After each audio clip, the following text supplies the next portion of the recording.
फितने किस तरह से एक्ट करते हैं। एक हदीस सुनाते हैं इस पे आपको। अल्लाह के नबी सल्लल्लाहु अलैहि वसल्लम ने फरमाया तो अनजुल फितनु अलल कुलूबी कल हसीली ऊदन ऊदा। ये सही मुस्लिम की रिवायत है कि फितने लोगों के दिलों पे, कुलूब पे प्रेजेंट किए जाएंगे like a reed mat woven stick by stick. जैसे वो चटाई बुनी होती है ना, स्टिक बाय स्टिक, यानी वन आफ्टर द अदर, एक के बाद दूसरा, दूसरे के बाद तीसरा, तीसरे के बाद चौथा। लेकिन लंबी हदीस है, उसका क्रक्स मैं आपको बताता हूँ। क्रक्स ये अल्लाह के नबी ने फरमाया कि जो भी उन फितनों से इम्प्रेस हो जाएगा, ये देखें ये जो अल्फाज है बड़े काबिल गौर है, जो भी इन फितनों से इम्प्रेस हो जाएगा, इसका मतलब आपके इख्तियार में। इम्प्रेस होना या रिजेक्ट करना किसके इख्तियार में? हमारे इख्तियार में, ठीक है। जो भी उन फितनों से इम्प्रेस हो जाएगा उसके दिल पे काला धब्बा लग जाएगा, सही मुस्लिम की हदीस। और अगर वो उस काले धब्बे को रिमूव नहीं करेगा किसी काउंटर मैकेनिज्म से, वो बढ़ता जाएगा, बढ़ता जाएगा, यहाँ तक कि उसका पूरा दिल काला हो जाएगा। और फिर क्या होगा?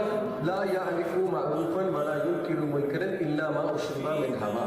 अल्लाह के नबी सल्लल्लाहु अलैहि वसल्लम ने फरमाया वो दिल ना नेकी को पहचान सकेगा ना बुराई को पहचान सकेगा, इल्ला मा उशरिबा मिन हवा, सिवाय जो उसका नफ्स कहता है।